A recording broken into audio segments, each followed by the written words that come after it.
ایک phone call اور ایک شخص کی پوری زندگی الٹ پلٹ گئی۔ دوسری طرف ایک عورت تھی، اس کی آواز میں گھبراہٹ تھی۔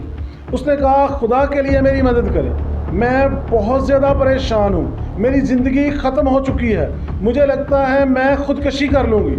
یہ الفاظ سن کر وہ شخص انسانیت کے ناطے اس کی مدد کے لیے تیار ہو گیا۔ اسے کیا معلوم تھا کہ وہ کسی پریشان عورت سے نہیں بلکہ ایک ایسے جال سے بات کر رہا ہے جس میں پھنسانے کے بعد عزت بھی جائے گی، دولت بھی جائے گی اور سکون بھی جائے گا۔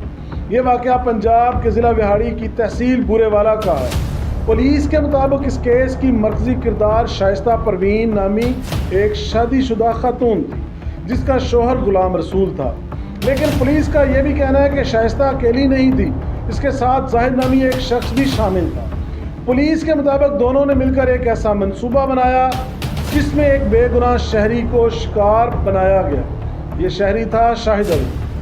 شائستہ نے پہلے شاہد علی سے ٹیلی فون پر رابطہ کیا، اپنی آواز میں بے بسی پیدا کی، روئی، منتیں کی اور کہا، میں بہت مشکل میں ہوں، آپ سے ایک ضروری مشورہ کرنا ہے، اگر آپ نہ آئے تو شاید میں خودکشی کر لوں۔ ایک شریف آدمی یہی سمجھا کہ شاید واقعی کوئی مصیبت میں ہے۔ شاہد علی نے بھی یہی جانا اور سمجھا، وہ کسی غلط نیت سے نہیں بلکہ صرف مدد کرنے کے ارادے سے شائستہ کے گھر چلا گیا، لیکن اسے معلوم نہیں تھا کہ جس گھر کا دروازہ وہ کھولنے جا رہا ہے وہیں سے اس کی زندگی کا سب سے خوفناک باب شروع ہونے جا رہا ہے۔ شاہد علی جیسے ہی گھر کے اندر داخل ہوا، دروازہ بند ہو گیا۔ پولیس کے مطابق چند لمحوں بعد وہاں پہلے سے موجود زاہد اور اس کے دیگر ساتھی بھی سامنے آ گئے۔ اب شاہد علی کی سمجھ میں آ گیا کہ وہ مدد کرنے نہیں بلکہ ایک منصوبہ بند جال میں پھنسنے پہنچ چکا ہے۔ ملزمان نے پہلے اسے تشدد کا نشانہ بنایا، پھر زبردستی اس کے کپڑے اتروا دیے اور اس کی نازیبا ویڈیوز اور تصاویر بنا ڈالی۔ ایک لمحے میں وہ شخص جو انسانیت کے ناطے ایک عورت کی مدد کرنے آیا تھا اب اپنی عزت بچانے کی منتیں کر رہا تھا، لیکن کھیل ابھی ختم نہیں ہوا تھا۔ ملزمان نے شاہد علی کی جیب سے تقریباً 4 لاکھ روپے مالیت کی نقد رقم اور سونے کی چین بھی چھین لی۔ اس کے بعد اصل بلیک میلنگ شروع ہوئی۔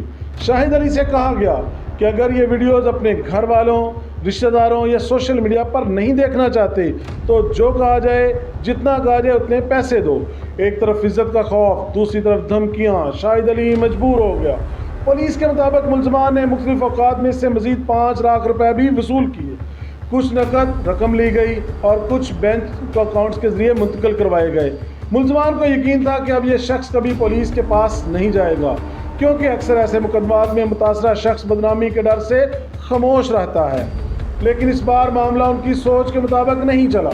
پولیس کے مطابق آخرکار شاہد علی نے خاموش رہنے کی بجائے قانون کا دروازہ کھٹکھٹانے کا فیصلہ کیا۔ اس نے تھانہ ماڈل ٹاؤن بورے والا پہنچ کر سارا واقعہ پولیس کو بتایا۔ پولیس نے مقدمہ درج کیا، تحقیقات شروع ہوئی۔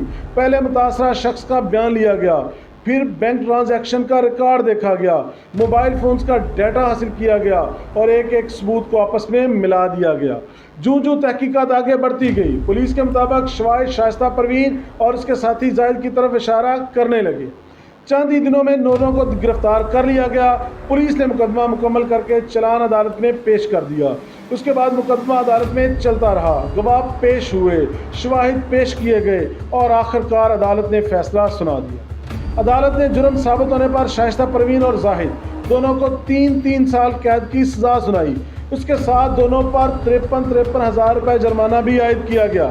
وہاڑی پولیس کا کہنا ہے کہ مؤثر تفتیش اور مضبوط پیروی کی وجہ سے دونوں ملزمان کو سزا دلوانا ممکن ہوا، لیکن پورے واقعے میں ایک سوال آج بھی باقی ہے۔ اگر شاہد علی صرف ایک فون کال پر کسی نامعلوم خاتون کے گھر نہ جاتا تو کیا وہ اس جال میں پھنستا؟ اور دوسری طرف کیا چند لاکھ روپے کی خاطر کسی کی عزت، اعتماد اور زندگی سے کھیلنا کسی بھی صورت میں درست قرار دیا جا سکتا ہے؟ یہ کیس صرف ایک ہنی ٹریپ کی کہانی نہیں بلکہ ایک سبق بھی ہے۔ اگر کوئی اجنبی شخص اچانک ضرورت، مجبوری یا ہمدردی کا سہارا لے کر آپ کو تنہائی میں بلائے تو ایک لمحہ رک کر ضرور سوچیں، کیونکہ ہر مدد مانگنے والا واقعی مجبور نہیں ہوتا اور ہر مسکراتا چہرہ بے قصور نہیں ہوتا۔ آپ کی نظر میں اس کیس میں سب سے بڑی غلطی کس کی تھی؟ اپنی رائے کمنٹس میں ضرور لکھیے۔ اگر آپ پاکستان کے ایسے حقیقی کرائم سینز عدالتی فیصلوں اور تحقیق پر مبنی کہانیوں پر دلچسپی رکھتے ہیں تو پاکستان پلس کو سبسکرائب کرنا نہ بھولیں۔